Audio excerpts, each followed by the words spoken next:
एक बहुत ही गंभीर विषय पर बुलाई गई है, जो अभी सामने आया है कि नीट के परीक्षा में एक बार फिर से धांधली हुई है। मतलब ये पहली बार नहीं हुआ है।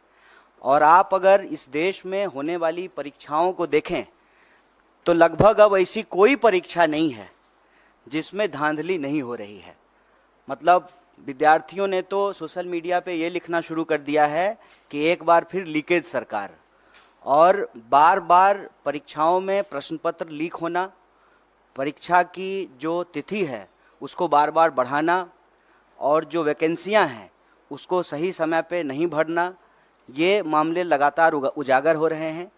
ये इस प्रेस वार्ता में हम लोग खासकर जो नीट एग्ज़ाम में धांधली हुई है उस विषय पर बात करने के लिए यहाँ उपस्थित हैं। मैं इसमें 2-3 बात आपसे जोड़ना चाहता हूँ आपके समक्ष। अव्वल तो आप सब लोगों ने देखा होगा कि चुनाव से पहले आदरणीय प्रधानमंत्री जी परीक्षा पर चर्चा करते हैं। हमारे यहाँ कहावत है, जाके पैर न फटे बिवाई, वो क्या जाने पीड़ पड़ाई। तो चुनाव से पहले आप परीक्षा पे चर्चा करते हैं। चुनाव जब समाप्त हो जाता है, पूरे 5 साल तक जो परीक्षाओं में धांधली होती है, टाइम पे एग्जाम नहीं होता है, और जो वैकेंसियां हैं उसके बारे में आप कोई बात नहीं करते हैं। मैं आपकी जानकारी के लिए बता दूं, और चुनाव के दौरान बार बार कांग्रेस पार्टी ने इस बात को उठाया कि 30 लाख पद खाली हैं और कोई ऐसा एग्जाम नहीं है यूपीएससी को छोड़ करके। अगर यही हालत रही तो मुझे लगता है कि आने वाले दिनों में यूपीएससी के एग्जाम भी सही तरीके से कंडक्ट नहीं हो पाएंगे। जिन एग्जामों में आज तक कोई गड़बड़ी और धांधली नहीं हुई थी, उन एग्जामों में भी गड़बड़ी और धांधली हो रही है। नीट का जहां तक सवाल है, इसके 3 प्रमुख बिंदु हैं। पहली बार लोग कहते हैं कि रैंक 1 2 लोग होगा, 4 लाख होगा। इस बार नीट के एग्जाम में जब आप उसके रिजल्ट को देखेंगे, 67 लोग जो है वो जो है फर्स्ट रैंकर हैं, और उसमें से 720 नंबर मिला है, मतलब 100% मार्क्स मिला है। जब इस सवाल को उठाया गया तो एनटीए के डायरेक्टर ने कहा कि ग्रेस दे करके जो है इनको हम फुल मार्क्स दे दिए हैं।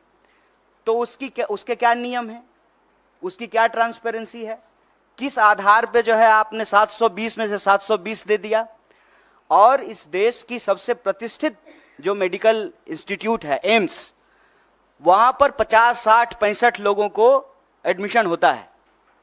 अब आप ये समझ लीजिए कि जिनका रैंक 1 है, जिनको 100 में से 100 मार्क्स आया है, उनका भी एडमिशन एम्स में नहीं होगा। तो पूरी तरह से इन्होंने इस देश के एग्जामिनेशन सिस्टम को मजाक बना दिया है। कारण क्या है कि वही खुद अगर पढ़े होते, एग्जाम दिए होते, एग्जाम हॉल में बैठे होते, तो समझ में आता कि एग्जाम स्टूडेंट के लिए कितना इंपॉर्टेंट है, वैकेंसी स्टूडेंट के लिए कितना इंपॉर्टेंट है, एडमिशन होना स्टूडेंट के लिए कितना इंपॉर्टेंट है। पढ़ने लिखने वाले तो लोग हैं नहीं सरकार में, बस चुनाव के लिए, वोट के लिए परीक्षा पे चर्चा करते हैं। खुद तो परीक्षा दिए नहीं है। परीक्षा अगर दिए होते तो दर्द मालूम होता। और आप लोगों ने एक दर्दनाक वीडियो देखा होगा, एक लड़की छत से कूद करके आत्महत्या कर ली जब नीट का एग्जाम आया ठीक उसके बाद। और जब जब कहीं भी किसी भी एग्जाम में कोई गड़बड़ी हो रही है, इसका खामियाजा सीधे विद्यार्थी को भुगतना पड़ रहा है। आप सब जानते हैं, सरकारी आंकड़ा है, हमने अपने घर में नहीं बनाया है, 1 घंटे में 2 जवान इस देश में आत्महत्या कर रहे हैं। मतलब 24 घंटे में 48 नौजवान आत्महत्या कर रहे हैं।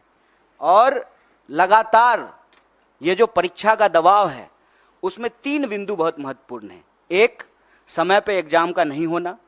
दूसरा, अगर एग्जाम हो तो उसमें व्यापक पैमाने पे धांधली होना और प्रश्न पत्र का लीक होना। और तीसरा, जब प्रश्न पत्र लीक होता है, स्टूडेंट की तरफ से हंगामा होता है, स्टूडेंट कोर्ट जाते हैं, तो फिर एग्जामिनेशन को कैंसिल कर देना।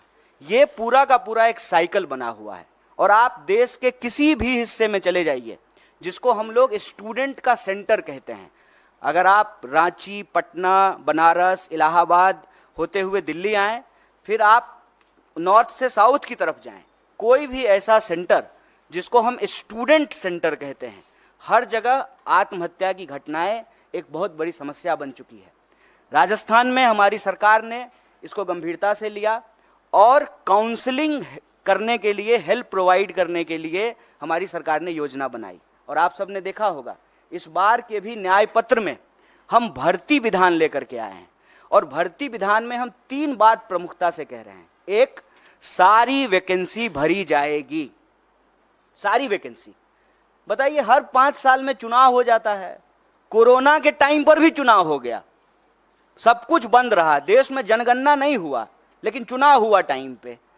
तो जब 5 साल में प्रधानमंत्री बदल जाते हैं, 5 साल में जो है एमपी बदल जाते हैं, एमएलए बदल जाते हैं, मुख्यमंत्री बदल जाते हैं, सब कुछ टाइम पे होता है, तो एग्जामिनेशन क्यों नहीं टाइम पे हो सकता है?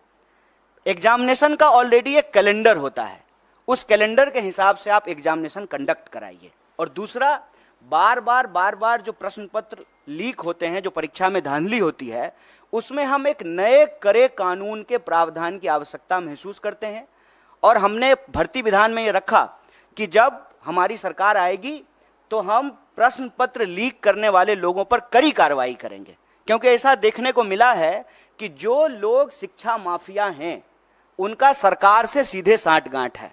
वो नेताओं से मिले हुए हैं, नेताओं से मिल करके जो है वो पूरा का पूरा जो है बच्चों के भविष्य से खिलवाड़ करते हैं।